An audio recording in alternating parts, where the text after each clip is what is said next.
What's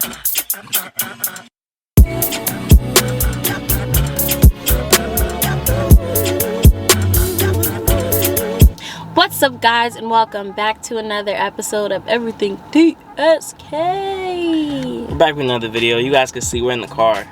We lost the dorm, so lots of car videos to come. So if you guys didn't know, we're the CEOs of DSK Products.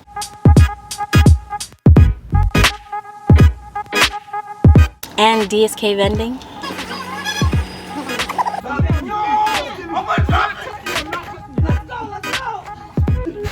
And we do a little bit of Amazon arbitrage. And we got something big coming up for you guys, like in the near future. So hopefully everything goes well so we can show you guys that. So on today's episode, our topic is giving you our advice on how we handle criticism. We have our 7 tips on how to deal with criticism, how to deal with haters. Let's first break down what a hater is. Okay, so there's 2 types of haters, I'd like to say. The first type of hater is someone who is insecure and is bringing you down or commenting on things that you're doing because they're insecure about themselves, and they see a little bit of you in themselves, so they're bringing you down in a way of also like bringing themselves down subconsciously. You know what I'm saying? They're a little crazy. And then the second one would be someone who is just bored and wants entertainment, and them talking bad about you, getting aroused out of you, getting a reaction out of you. That's entertaining to themselves. A little troll who just wants to see you get upset, see you cry. What do they say? Called white man's whore. So our first point is make criticism fuel, not your kryptonite. You guys see like rappers or like anything, you guys read the Shade Room and DJ Academics, whatever you guys do, you can see like when some people get posted, the comments be like crazy, and you especially in the Shade Room. Stay out the Shade Room comments, y'all. The Shade Room comments. You can get your feelings hurt. So, and I be wondering like, damn, like how do these rappers or like these people, these personalities, how do they deal with all this hate? And then I just realized like some people, they use that as they fuel. Like they look at these comments, like that bro said I'm a bad rapper, that bro said I'm a bad basketball player, and they use it and they like, it makes themselves like basically better. To prove them wrong, kind of. Yeah, like to prove them wrong, like to say, oh, I told you so, like I could do it. Like the best feeling ever is someone who told you can't do something and you ending up doing it. Like that is the best feeling ever. That's what we mean by let it fuel you, you know? Let it be your drive. Think about those comments and let it be the energy for why you want to continue and push on. So never let that criticism like get you, never let it like let you stop your dream. By the way, guys, we had pizza. We forgot to tell you.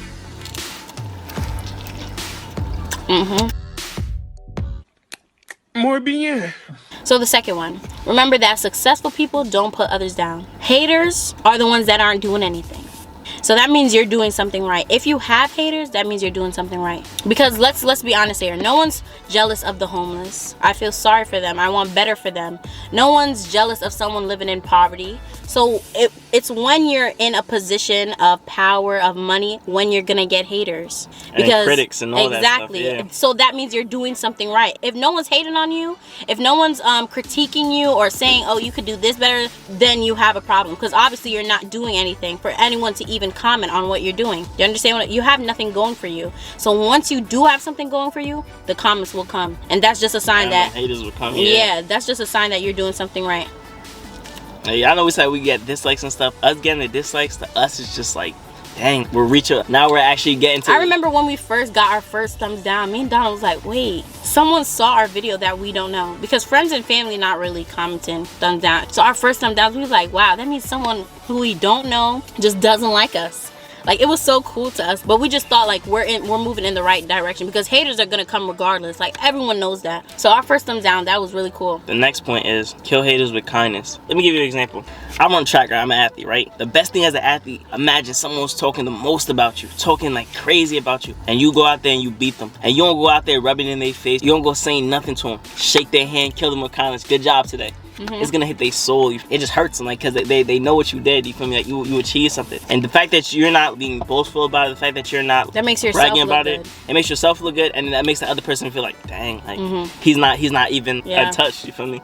And that's also like stepping into being Christian. Like even our worst hater, someone who spat on you, someone who punched you, turning the other cheek and just being an example for Christ. You know, being an example for Jesus, and just being a good person, even to people that are mean to you, people that hate on you, still like upholding your character and integrity and not letting it phase you. That is a great feeling. Like someone who hated you for no reason, you're still kind to them. That's gonna confuse them. That it's gonna drive them crazy, literally. You being kind to them, it's gonna do more than if you were gonna be mean, you know, because that's the reaction they expected. You're surprising them by being kind. So really take that into thought. It might be hard at first, but you can do it. So our next point is be more humble. Flows right into it. There's no reason to brag to make yourself feel better. Even if they were criticizing like, oh, you're not gonna be able to do this, or you're doing this bad, and it ends up selling or it ends up succeeding, don't go and be boastful afterwards. Be humble. This literally flows into the point we just talked about. Hold your tongue, hold your peace, you know? There's no reason to ruffle feathers or start a problem just because you were right and they were wrong. Because the thing is, you could go on forever and ever with somebody, for me, like arguing, opinionated, like things like just let your numbers, whatever and your you work, do, yeah, let it speak show, for itself. Like, let it speak for itself. Period. Yes. Let it speak for itself. Your biggest hater, as soon as you start making money now, they want to be your friends. The closest people sometimes, you feel me? They're not the ones that are gonna support you the most. It'd be the strangers that be supporting you the most. Another point is learning how to deal with your anger. I know me, when I get criticized or anything, I always like put up like a big shield. Like I feel like they're attacking me personally, especially like in school. I always felt like teachers were being like overly mean for no reason. Like, 7. Okay, say I could have done this better, but the way they approached it, sometimes it was like off to me, but really it was just me in my own head, like making it a bigger deal than it was, you know? Practicing controlling how you react to criticism, practicing how you react to like a hater is very important, because you don't want to blow up. You don't want to have Twitter fingers. What is the line? Twitter fingers turn to trigger fingers? Trigger fingers turn to Twitter fingers. Oh, trigger finger. The first one sounded better though. But anyways, you don't want to have a blow up or a meltdown over something somebody said, over some words somebody said.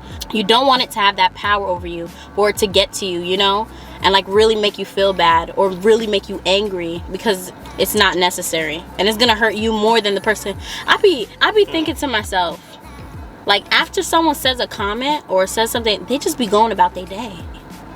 They don't care. They don't. And then me, I read it and now I'm making it my whole week. I'm making it my, like, that's so crazy to me. Imagine every like big personality, every famous person were to get like to read their comments and like, and they really took it to heart. They would have been like sad for weeks, if you mean what some people say. But I just realized people will say anything. Like nowadays, SarahKay was telling, like SarahKay sees all the time, when someone ever says something bad about me, like comment wise, I really don't care. I don't even want to say I don't care. Like it doesn't really bother me. Like I just move past it, you feel me? Because I realize everyone wants to be a celebrity till they start reading their comments, they start getting criticism. That's what you see a lot of celebrities be going through. Like they going through depression. It's because like sometimes the hate gets to them. The hate really gets to them, for me. I remember someone told me, like one of my Sunday school teachers, they told me like if somebody says they don't care about what other people thinks about them, they're lying to you. And that's true. Because it comes to a certain point where enough people can say something about you and now it's gonna change you like a little bit, you feel me? But that just goes hand. You just need a good support system. You need a group of people that's gonna tell you like, yeah, you got it, keep going, like you can do this, you feel me? Yeah. There was one time I was getting a lot of hate on TikTok because I was talking about tanning, and I had a lot of hate coming from the tanning community. Wants to be black. I don't understand that. I really just can't comprehend it. The white girls were like attacking me, like it was hard on me.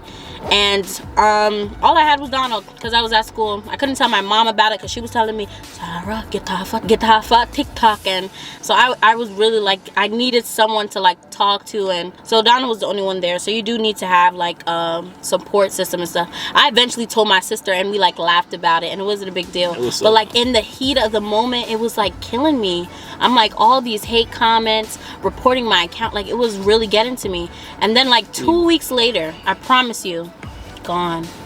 It was all gone. No comments, nobody cares. They were on to the next video. Like, and in the heat of the moment, I made it such a big deal. Like I learned so much from that. And also haters will try to use like what they can to make themselves like what you may call like bigger. Like some girl remade a video that SarahKay made, and she got herself like 10,000 followers off it. It's like, damn, people try to, it's like, what's the word for that? They drag you down to build themselves up. Yeah, they'll put you down to bring themselves up, and it be your own people, you feel me? Yeah, It be your own. it was just so crazy to me. But after a while, guys, it's not gonna matter. I promise you. So I know it might feel like a lot during the heat of the moment. Just know, like in 5 days, in 5 weeks, it's not gonna matter.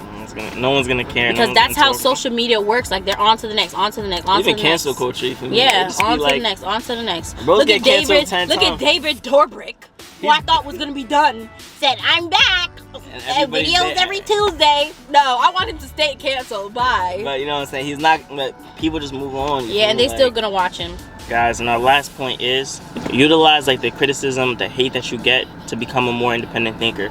The worst thing is for you to start living for like other people, what they want you to do. Start like worldly or whatever, like whatever you do. Like don't. That's good. Don't try to like live for what other people are saying. Don't live for. Yeah, you preaching good. I'm preaching louder than you shot. I'm preaching louder. I don't know. It's your choice. That's not what yours is.